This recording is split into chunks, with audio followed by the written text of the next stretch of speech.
Have you ever seen a home hit the market and in 3 days they get a full price offer, the agent's bragging about it, the people are celebrating, all to hit next week, and you hear that the home is back on the market and everyone in the neighborhood's kind of questioning, whoa, wait a minute, what happened? I thought you were about just celebrating and you're going to the closing table. This happens a lot of times, and so today's video, I'm going to be talking about why that happens and our biggest trick to actually keep this from happening for whenever you go to sell your home. That way you don't end up with a bad listing. My name's Talon. I'm a local real estate agent here in Northeast Arkansas, serving communities like Jonesboro, Paragould, Brooklyn, and surrounding cities, helping people buy their first home or sell the house that they've lived in for a long period of time. Now look, a lot of our sellers have been byproducts of homes not selling, to which they come to us asking and seeking help and advice. And after being on the market with a couple different agents,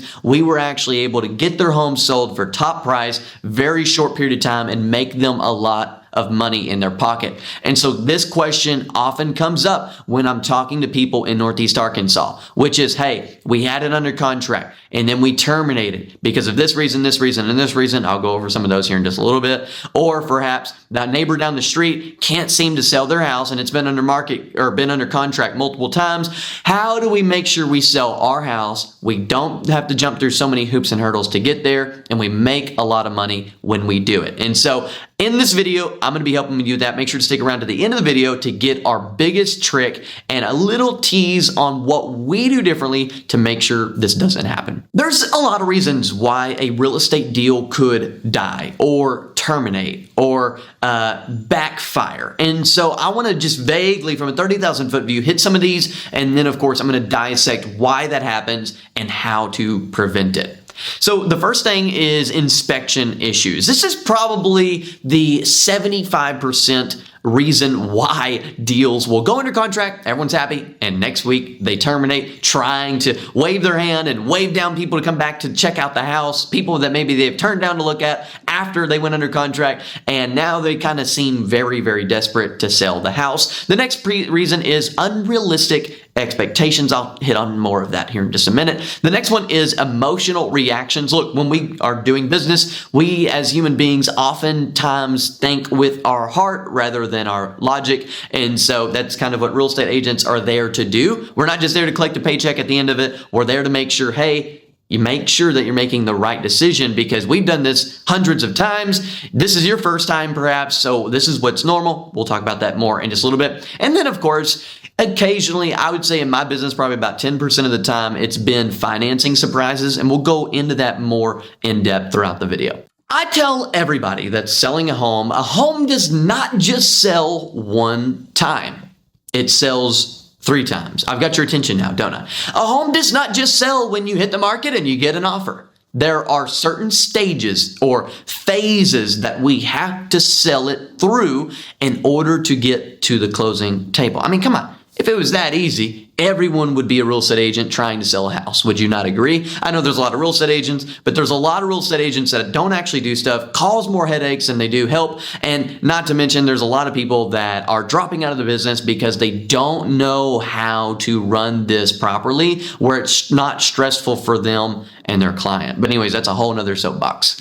The biggest hurdle or the biggest phase in selling a home is whenever the price is not what people feel like it is. Now, if you've watched my videos at all, you've seen me talk about pricing before. Here's a couple points that I want to mention. I've got my notes here. This is a very raw, authentic video. I want to be real with you guys. I don't want this like big scripted mess. I'm trying to just clear cut to the point. Here's what we have come up with and within our buyer or seller philosophy, which is when you overprice a property, you actually create weaker buyers. The link between you and the seller of that home that's overpriced and the buyer is already a little flimsy. And weak buyers are more likely to walk whenever the buyer does not love the property, when they feel like they're overpaying for the property. Anything that comes up, whether it's financing, whether it's during the inspection period, all of a sudden buyers start to get very weak-minded with this house. This is why strong pricing strategy matters, because it creates stronger commitments. I tell little analogy whenever I'm meeting with a seller for the first time. The goal is to not be a used car dealer and try to list this used car for the top price possible, because we know somebody's going to come in and lowball us. This is what's going to happen. The home's going to sit on the market longer. People are naturally going to want to lowball you as the property sits on the market for a longer period of time. And not to mention, you might have to jump through a lot more hoops and hurdles to get there because they feel like you've not put your best foot forward as a seller. I'm okay with a car that has a couple dings and scratches in it if the price is right. But if I am buying a brand new car and then I'm paying brand new price for said car, all to find out that it's had a bad transmission or it hasn't changed its oil in the past 5 years, all of a sudden I'm going to naturally want to negotiate the price. And so we see this a lot in Northeast Arkansas. People are trying to sell used cars or used houses at brand new prices. And unfortunately, whenever the buyer finds out per their inspection that this is not a brand new car and it actually has a lot of hiccups and headaches, they feel inclined to either terminate, to negotiate a ton of headache repair items, or to get you to drop the price even more. And so how do we mitigate that? And that's what you're gonna have to wait until stick to the end of the video to see what our little secret sauce is that's been saving our deals, that's been saving our clients thousands and thousands of dollars. And it's literally by the simplest trick in the book. Here's the moral of the story. If people feel like they're getting a deal, they're going to fight for it. I remember when me and my wife were buying our house, we found a great deal in a great location. It was everything we wanted. I did not care what came up on the inspection. I didn't care what came up on the appraisal, what my lender needed. I was buying this house because I seen the real value in the asset. And that, if you're going to be a successful seller in today's market, you have to be able to position your home on the market that people view it as the obvious choice, that everyone wants this house because of this factor alone. So let me explain to you, I've mentioned this inspection period before. Now, if you've never sold a house, that might be a little gibberish or a different language to you. So this first stage of selling, I kind of vaguely mentioned it. I didn't detail it or define it. So you've got 3 stages. You've got the offer stage, you've got the inspection stage, and then you've got the appraisal stage. So oftentimes when deals fall under or terminate or go bad is during this inspection period. So we go on the market, sits on the market for 30 days, you get an offer, we negotiate that first time, and we go under contract. Well, then the buyer has a right to do their own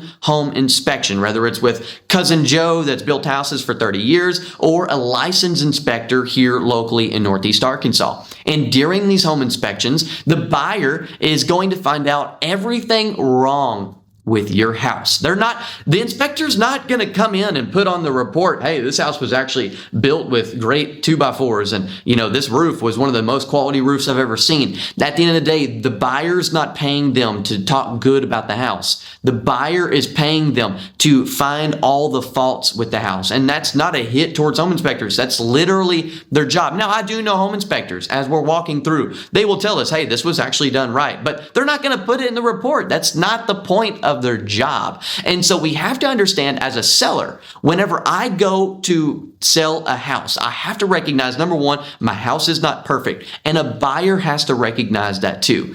It's bad whenever a buyer thinks that there's nothing wrong with this property. It's unrealistic. Every home has problems. The deal and the point of an inspection that we try to gauge our buyers and sellers into is to figure out what's negotiable and what's not. And so there's some things that make a major practical difference. And then there's other things that even inspectors have told me before, this is on every house. Don't worry about it. I have to put it in here. How do we gauge that? And that's what this stage is for. You're supposed to negotiate back and forth whether or not this is going to be repaired or you're going to give an allowance for this, to where both parties feel satisfied in moving forward in this transaction. And this is where you see the most terminations in a real estate deal. And And the reason why this happens is because buyers, whenever they're walking through this house, it's buyer psychology. They walk through this house. They're not a trained inspector. They're not looking at every single window to make sure it doesn't have a crack in it. They're not crawling under the crawl space and looking up in the attic for any kind of problem. They're not doing the in-depth inspection. That's why they pay someone else to do it. And so all of a sudden, a buyer comes in, they negotiate a deal, they're under contract, all to find a giant list of problems with this house, and their dopamine goes from here to the floor really quickly. And that is where buyers in particularly start making giant mistakes on buying their home. Because here's the deal. If you go into this with the mindset of every house is perfect and this house is going to have no problems, honey, I'm sorry, you're just being unrealistic with yourself. And I will debate anybody on that topic. I'm not saying certain issues are not valid. I'm not saying that there's some problems within a house that are justifiable. But I'm saying I need to go into this inspection knowing that there's going to be stuff that comes up. And as a seller, I jokingly tell all my sellers, everyone, you ever met somebody that thinks they have the cutest baby? And me and you over here kind of like, well, your baby ain't that cute. Our baby is the cute. Everyone thinks their house is the best house on the block. Everyone thinks that their house was built with the best 2x4s from Africa. Everyone thinks that their house has no problems until that inspector comes over there and your house was built 25 years ago when the codes were different. Not that it's a bad house, not that it's bad quality, but the codes have changed, therefore the reports are going to look different. At the end of the day, if you're going to be a good seller and a good buyer, you need to go into the second stage of selling knowing that things are going to come up and how to get around them or fix the things that are non-negotiable. With that being said, when that buyer's dopamine drops from 100 to 0 instantly, here's the problem that people start thinking about. Everything feels bigger than what it is. That little switch that could be a $20 fix for an electrician is literally looked at as a $1,000 repair item that they have to take care of right then and there.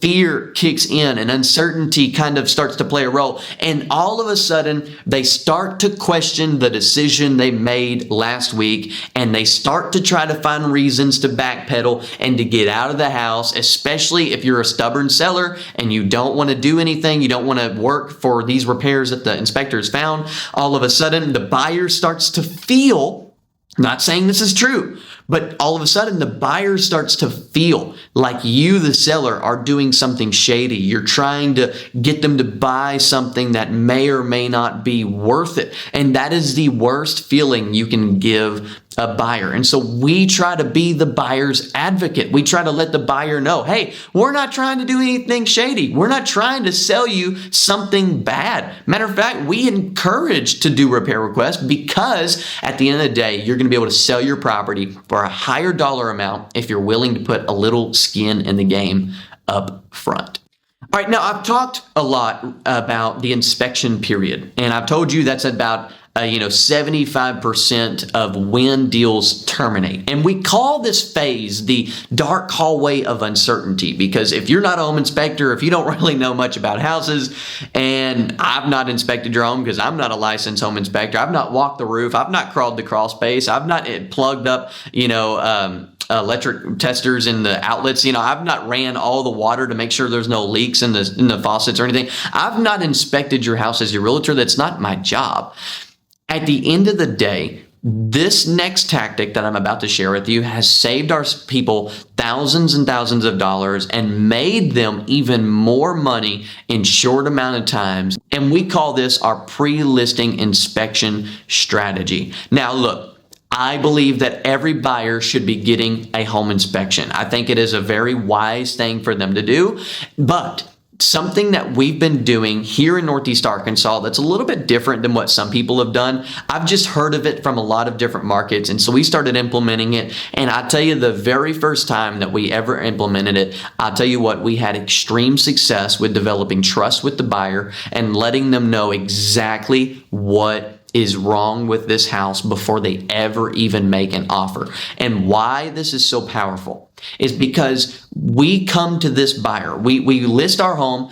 we get a pre-listing home inspection, and we actually show everyone our faults. We want to show everyone our weaknesses. And when we do that, we're telling the buyer, hey, there's nothing being swept under the rug here. There's nothing in particular we're trying to hide here from our knowledge per our inspection report. That way, before the buyer, whenever they're walking in, they can see the report on the counter, looking through it, they see, oh yeah, I see that, and oh, I see that, and I've had 50-page inspection reports on counters before.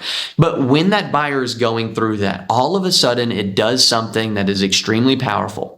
It turns on the lights in that dark hallway of uncertainty. Now, all of a sudden, instead of the buyer's dopamine going from this to this because they thought that the house was perfect, all of a sudden they see, hey, okay, I know this house isn't perfect, and they feel as though the sellers are trying to be reasonable and level-headed with them, showing them all the problems with the property. And oftentimes, sellers start working on stuff immediately. Therefore, we're checking off with a big red X marker saying, hey, we've actually already fixed this, and here's the invoice. And this does a lot of different things, but for the majority of what I wanted to talk about in today's video, which is why deals terminate so much, I'm not trying to sell pre-listing home inspections right now. It's not my job, although I could probably do it really well. At the end of the day, my point is this is saving our people thousands of dollars in their equity, saving people a lot of hours of time, and not to mention the peace of mind that comes along with knowing that if you get a buyer that's able to write an offer on this property that's seen all your faults, now there is no major dopamine shift. They know what's wrong with the property from a pretty wide view, of 30,000 foot view. They can still go do their own home inspection, right? And our home inspector could have missed something at the end of the day. But my point in doing this is now all of a sudden we've set realistic expectations with the buyer that says, hey, this house isn't perfect. We're not trying to claim or hide anything just because we put it all in a closet. No. Here's the report. Take a look for yourself. And all of a sudden, we have found in our business that trust and rapport goes out the roof when we do our pre-listing home inspections on our listings. Now, some sellers of mine don't want to do that. They don't want to expose all their faults to somebody, and they don't want to confess their wrongs or their things that maybe might hinder somebody from buying this house to somebody. And where I challenge them at this phase of, beginning to work with them is it's inevitable. And I would rather actually have you find out about something major like a deal breaker up front. That way we could actually possibly address the problem before we have to list it and everyone else finds it later, and then it feels like we're hiding something. And so anyways, again, that's the little segment. If you want more information about our pre-listing home inspection strategy, you can actually book a one-on-one call with me or go to my website. All my information is there below where you can call me, and I would love to have a conversation with you about why this makes such a difference. I could tell you story after story after story, and I will at the end of this video. And at the end of the day, it is something that we have not only heard about, but we've done it. Now we believe in it, and we've experienced such great success. And I would stress a pre-listing home inspection to anybody looking to sell their home in Northeast Arkansas. This is what keeps deals together. You set realistic expectations with the sellers and the buyers. And you have to communicate in such a way in which you're not wrong, Mr. Buyer, for asking for this stuff. And Mr. Seller, you're not necessarily wrong for not wanting to fix this thing. And that's kind of us as realtors' job, is to be able to communicate with both parties. Another factor is to not act emotionally. You might have made an offer, you might have dropped your price a little bit as a seller, and you start to think, well, you know what, I've already came off my price after sitting on the market for 60 days with no offers, and now you feel as though if somebody's asking you for an inspection item that they're trying to rip you off even more. At the end of the day, I debate people on this all the time. Be careful, because one day you're going to buy another house, and you're going to be doing the exact same thing. And so it's easy for us to say it as a seller, well, I don't want to do anything. But as the buyer, you have to put your mind in the eyes of the buyer and think, okay, you know what? If I'm going to think level-headedly, I would probably want this done too. Now, there are people that go above and and absurd with their inspection request. They'll send a whole report of stupid stuff that makes no difference to the actual functionality of the property, into which we vet them out beforehand and we tell our buyers, hey, we're not interested in being nickel and dime over a bunch of small stuff. So if that's your type of buyer, if you're the type of buyer that wants to do that, I'm just letting you know up front, the seller is usually not interested at all in being nickel and dimed over a bunch of small little things like the grass is too long or the front door wants to be repainted. At the end of the day, usually they hit us with a bunch of cosmetic issues, and if that happens, we just simply decline it and keep moving forward. So at the end of the day, being realistic with our expectations, communicating, and not acting emotionally, and then not to mention understanding what is normal. And that's what having a real estate agent is for. It's my job to let you know, hey, if this is absurd, or if this is something we see on every single one of our deals. And that kind of helps level our heads a little bit and let us know what exactly we should be doing in this real estate transaction to keep it from terminating. And I tell people this all the time. When you go under contract, you got a fish on the hook.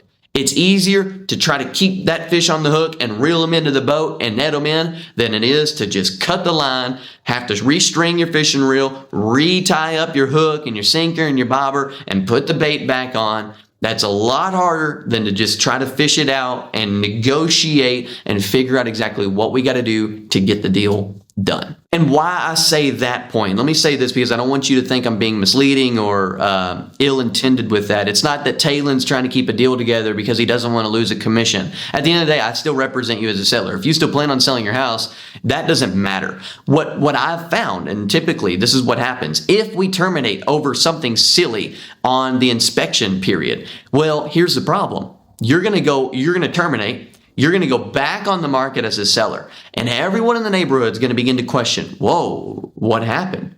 I wonder what's wrong with that property, or why did they terminate? Why is it not selling? And now all of a sudden your house, because you weren't able to fix a $300 issue that was serious with electrical work, all of a sudden people begin to put a negative stigma on that property and it sits on the market for way longer. Then you're going to accept a lesser offer. And then, not to mention, that same problem that was a problem earlier on is going to come up in the next person's inspection inevitably. And so oftentimes it's easier from a level head perspective to go ahead and fix a repair, take care of it, and close the deal than it is to cut the thing and do all that analogy again. We recently closed on a house where we had a seller come to us and they were worried about their floors. Their floors were a little scratched up and stuff. And I told them, I said, look, you could spend $5,000, replace the floor, and then might have accidentally picked the wrong color and somebody didn't like it, and therefore your home sits on the market for a while. Or you can list it at a competitive price. We hit the market, we offer a flooring allowance, and the person gets to pick their own floors that they go on. Well, whenever I'm walking through this property, I notice that the floor is a little unlevel. And usually if there's anything that's going to blow up a deal and make it terminate, it's foundation issues. And so I called for a pre-listing home inspection. Now, my sellers were completely trusting. They knew exactly the intent behind it. And so we get a pre-listing home inspection. Now, instantly we discover that the crawl space needed some work to it. It needed some new piers. It was sagging a little bit, and there was some moisture under there that needed to be taken care of by a specialist. So instantly, we start getting quotes to fix it. My team and I get to work about finding contractors to give us the best bid to handle some of this stuff in the event we have to tackle it for the next buyer, which we were fully prepared to. Within a couple of days of hitting the market, we were able to find a buyer, and we presented them with all the information. We presented them with the pre-listing home inspection, the quote that it was going to take to fix this stuff, and also mentioned, hey, here's all the other problems with the house. We went from thinking we were going to have to replace the floors, do a lot of foundation work, to actually finding a buyer that felt so trustworthy of what we were able to help them find out about this house beforehand, that they were able to buy the house as is because they said they could do the work themselves. Now, they bought the home as is within 3 days of hitting the market, full price offer, and no problems at all. And we all had the best peaceful time trying to sell that house. Now, here's the question. That would not have happened if we were trying to subconsciously hide the problems within the house, if we did not tell the buyer up front everything that we had discovered about this property because of the pre-listing home inspection. And so this is why we believe in this so much. And again, if you've tried to sell your home before and you've had a bad experience with selling, whether it was, the transparency, the communication, the inspection period, the appraisal period, I don't know. But my point is, if you want a good shot at selling your home, this little trick is saving our clients thousands of dollars in their net number. And it's saving them weeks and months of sitting on the market and not having any success. And not to mention, they sleep a lot better at night knowing that the buyer they have is okay with all the problems. So look, I've said a lot, I've rambled a lot. This was a longer video, but I wanted to go in depth about why this happens, how to prevent it. So if you've got any value out of this video, leave a like. Comment something that you might have learned. And of course, if you've been looking to buy or sell in today's real estate market, all my information is down below. I would love to have an opportunity to earn your business. I will see you guys in the next video.